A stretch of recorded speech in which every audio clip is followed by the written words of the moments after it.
Yeah, that's fine. Where did it stay? Okay. Oh, that's going to work for now. Awesome. So go ahead and get started. Cool. Just pre-screening. You do work in the Tri-County area of Polk, Dallas, and Warren counties, correct? Yes, And you were born between the years of 1981 and 1993? correct. Awesome. Okay, so ready to begin? Yep. Awesome. So in your opinion, what does it mean to be a part of a neighborhood or a city or community? Yeah, I think obviously location, so like being a physical part of the community. But then also, I think it's from like a neighborhood standpoint. I know it's like what I feel is being familiar with the area around you. So I think that there are different types of involvement that you can have with like a neighborhood on a Okay. neighborhood level. So there are some people that like get super involved and know everyone in the neighborhood, right? I think it really depends on the type of person you are, because like I know I'm only friends with like two of my neighbors. Completely understand that. Completely. But then it's different too from like like a city level, because that obviously broadens how you take part in the city. So again, I think there's different levels of involvement that people can have, from like civic and cultural engagement, Gotcha. but also through like your professional work too, and like how you engage with networks in the city. So yeah, like being a part, I think everyone defines how they want to be a part of each of those kind of types of institutions or whatever it may be. So then from county, I feel like most people identify that with just like a location, right? Like you just know you're part of Polk County, and you Yeah. know there's a health department here, and you know it's like the capital of Des Moines. So Yeah. that one to me is like more geography based, because I don't think that lay people have an idea of how their county kind of affects their everyday life, because it's more of like they either expect it, or maybe they again are just kind of like unaware of like the services that are provided as a member of a county. Got So, you. yeah. Gotcha. So in your experience, what role does community service play in your neighborhood? A huge part, I think. So I do a lot of my own volunteer work, so Okay. I think it's really important. I feel like there are, especially in the Des Moines area, like a lot of opportunities to get involved. But community service is just like an easy way for people to give back. I think that if you've experienced some type of success or feel comfortable where you're at, I think that's like the next step that people should take. I think we have like kind of a civic duty, right? It's like voting, like people Yes. should serve their community. Yes. That's kind of my own personal viewpoint, though.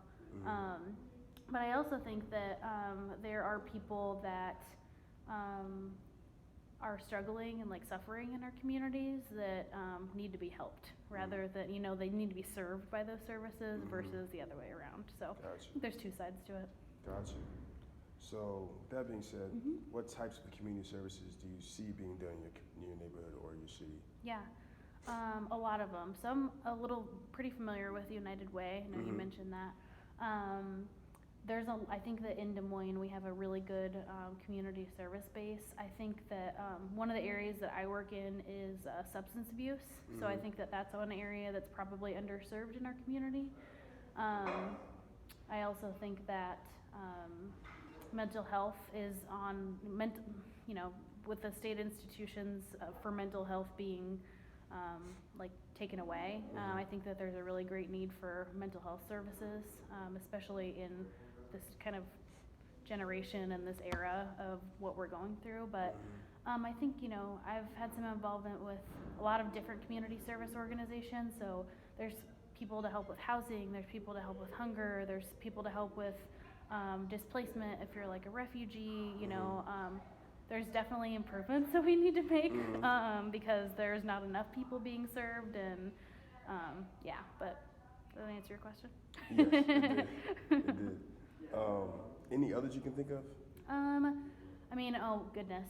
So poverty. I do work for an organization that helps drug users, so like substance use. Awesome. Trying to think of others. Health related, so like Alzheimer's and dementia care. Gosh, there's so many. every cause, animal rights, like social justice, and like addressing like racial inequality. Like there's definitely like those organizations in our community that can help people, or at least sure. trying to. For sure, for sure. So how do people learn about community service opportunities, do you think? I feel like it's a lot of word of mouth. I also know that a lot of people have a personal experience or a personal passion, and they actively seek out volunteer opportunities. I also know that in Des Moines, as kind of like a capital of like health insurance, and just insurance in general, that there's a lot of like corporate partnerships. So I know that a lot of organizations get employees or volunteers from employer-sponsored organizations. So those are, I think, the biggest three. But I think word of mouth and just kind of on the street, like, hey, we need some help, is a really big, powerful way for people to get involved with community service. Got you. Google searching. I mean, really anything, right? Like, you can Google anything. Yeah. Like So what specific nonprofit organizations do you see being helped by people like yourself? I think I mentioned that I volunteer with some organizations. So mine is called the Iowa Harm Reduction Coalition. And we are an organization that helps promote health equity for drug users.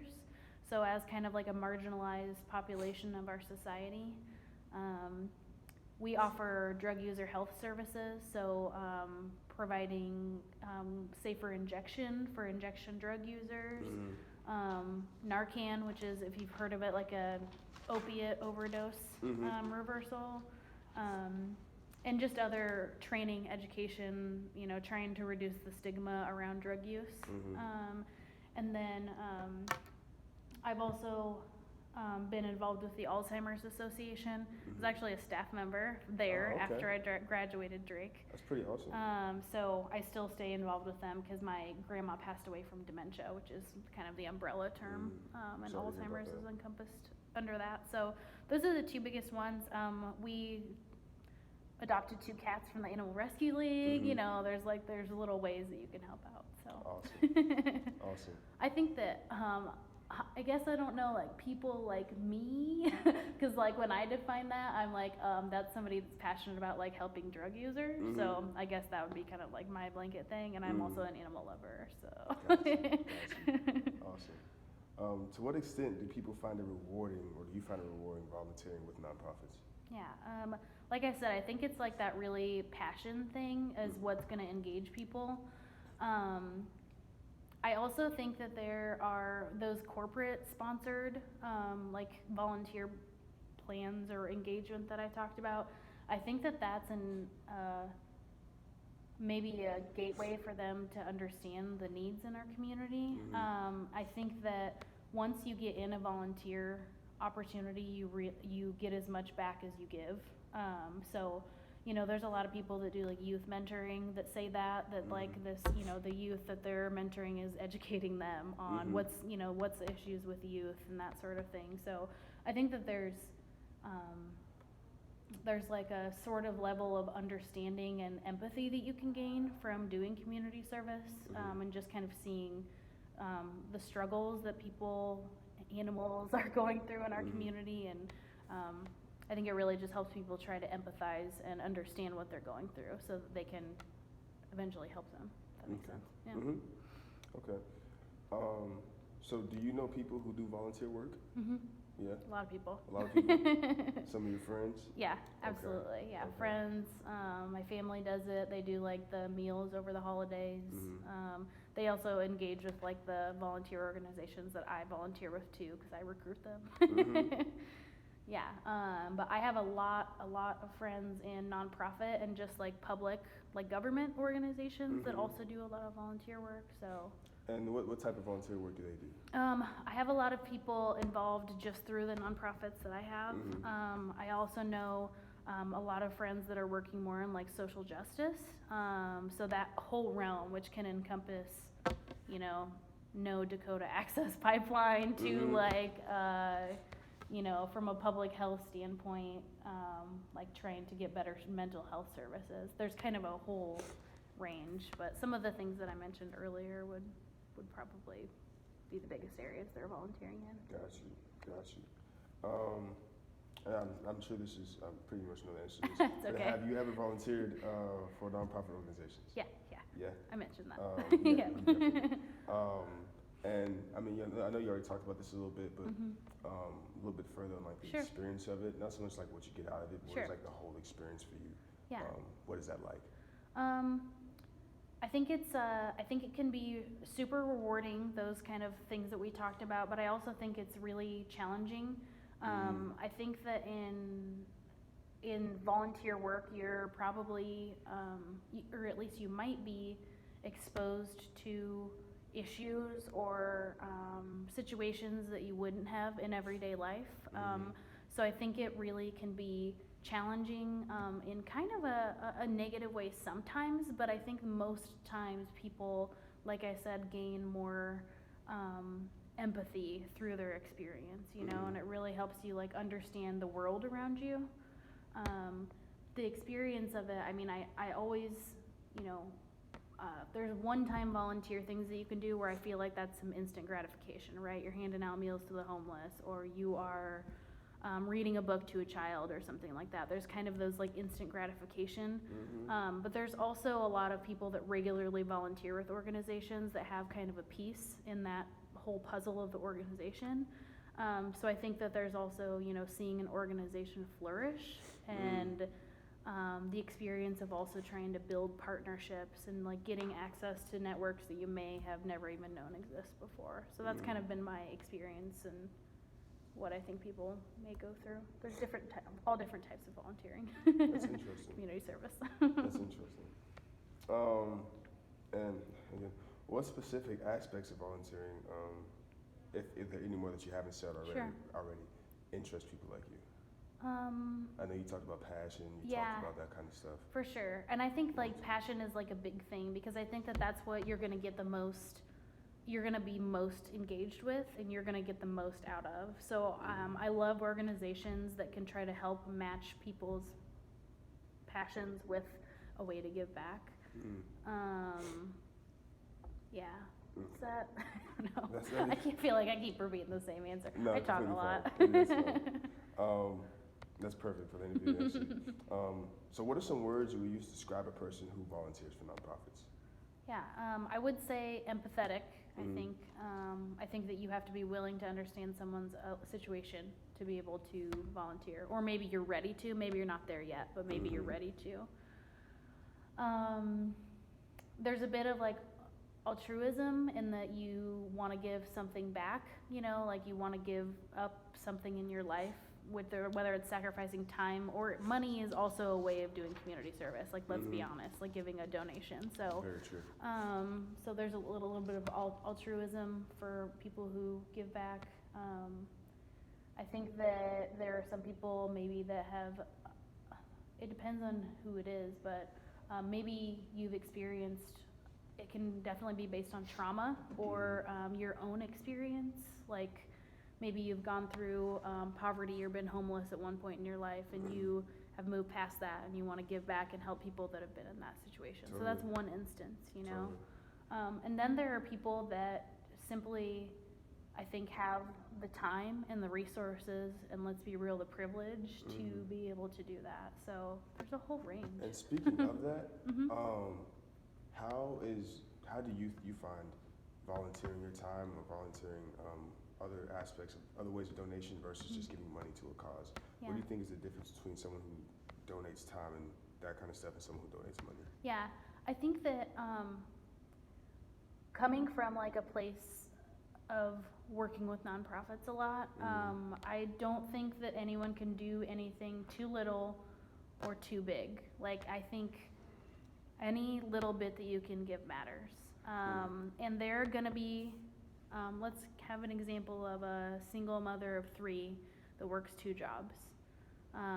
You know, she may not be able to give her time or her money, but she may be willing to share all of your Facebook posts and everything that you share so that her networks can access and know that you have services.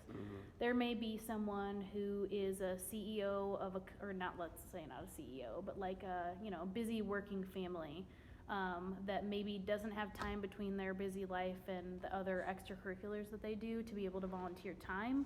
But guess what? They can do a $50 sustaining donation for your organization. So I think that, organizations need money resources, and they also need time resources, and they also need supplies. So I don't think that, I think that if the way that you feel like you can make the most impact is through giving a big donation or a small donation, and I think anything helps. And I think that that's the mentality that nonprofits should have. Awesome. And people should have, you know? I mean, hey, I would love to give $25,000 to a nonprofit someday, and then people may chide them and say, well, what are you doing on the ground to help? And hey, guess what? A $25 donation helps. So that's my philosophy. I think that's interesting. So what opportunities for charitable donations are you familiar with? Yeah, a lot. So I know that there's sustained and annual giving. I know that there are like kind of giving, I want to say like clubs or like levels that people reach. So I know that some nonprofits have developed. United Way, for example, they have this Tocqueville Society. So it's for people that donate a certain level, and they are granted this, like, some of these benefits from these nonprofit groups. There are obviously one-time donations, so whether that's through a text campaign or an online donation or just I'm going to hand you $1 if you're standing outside ringing a bell at Salvation Army, So yeah, that's, a whole slew of things. So with all the experience you have with charity and donations, how would you say people learn about charitable giving opportunities?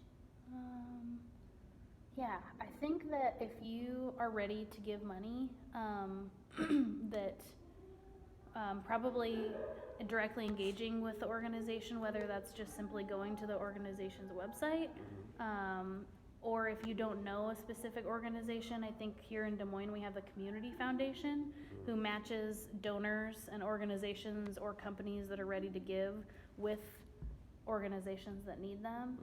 So I think, yeah, community foundations definitely. Obviously, with my familiarity with United Way, I think and those are in most larger communities, so I think that's a really good way to engage people.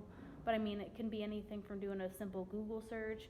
You could go, you could run across an organization outside of Walmart that's sitting, like you can buy Girl Scout cookies. Like, exactly.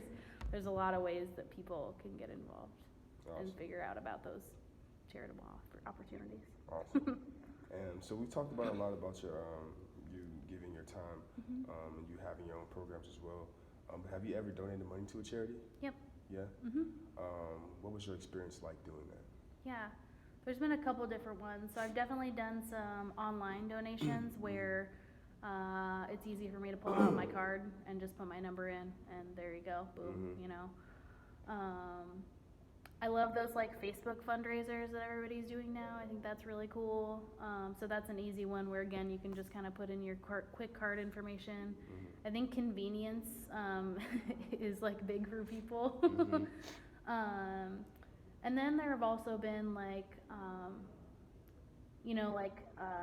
networking events that I went to that, they kind of had like an ask at the end of the event. And there are definitely those situations where like you are kind of like expected to make a donation, which I think that people should know going in, but like there are definitely I've had those experiences too, where you kind of know going in that you're going to get some education, then you're going to be asked for a donation. So, yeah, and then I think,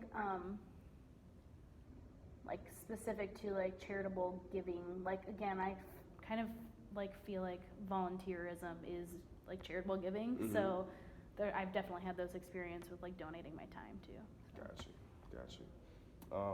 What aspects of being a donor interest people like you, specifically monetarily? I think that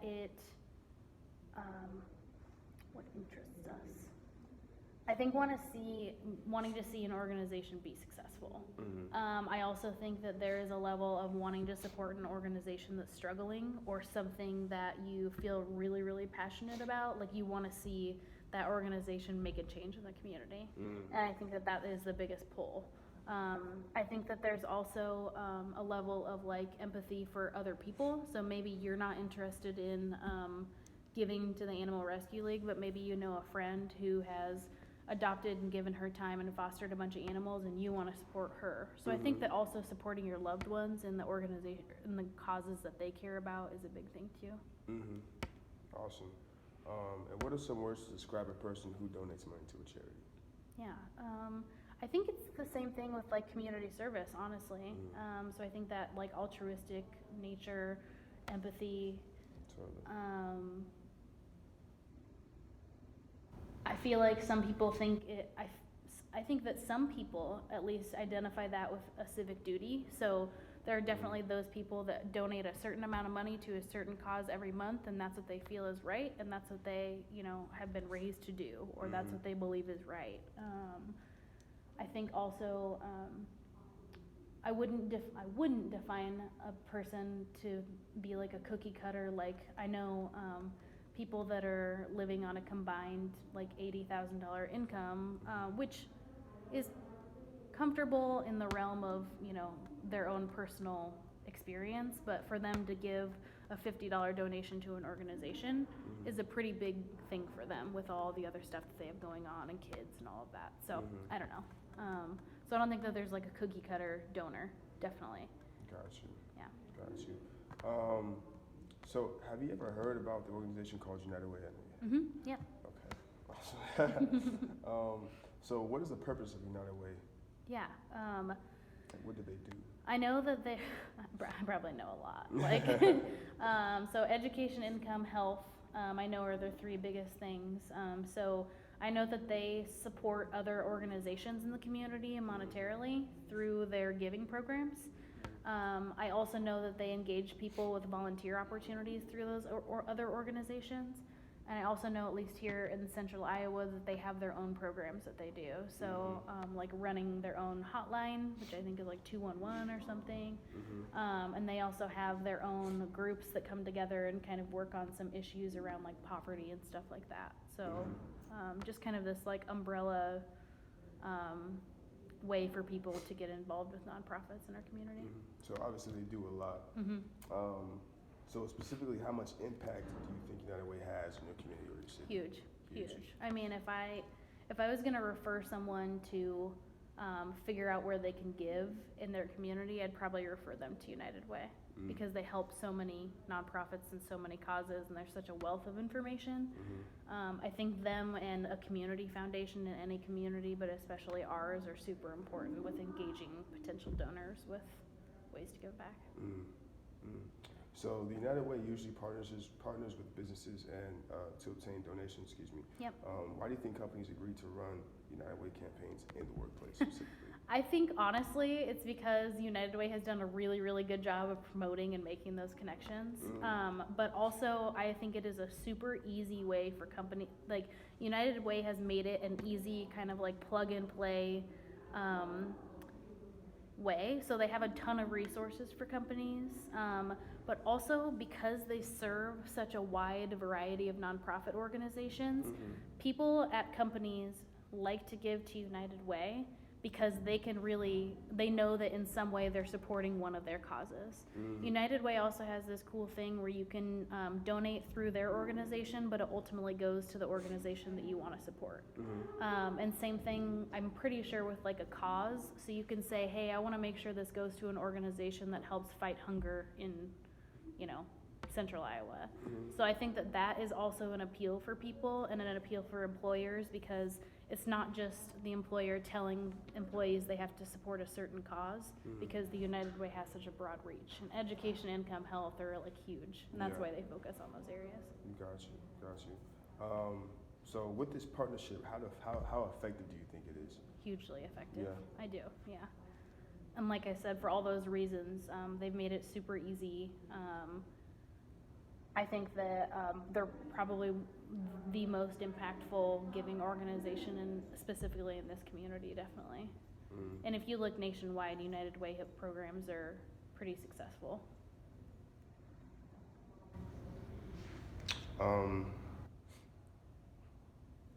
So what do you think would motivate people to contribute to United Way if they don't already? Sure. Yeah, I think just helping them understand that pretty much any cause that they're interested in, United Way can find a way to help you support them. So whether that's volunteering your money or your time or whatever it may be, I think that that's a way that they can kind of get people there. That answer your question? It does. Okay. Yeah, it does.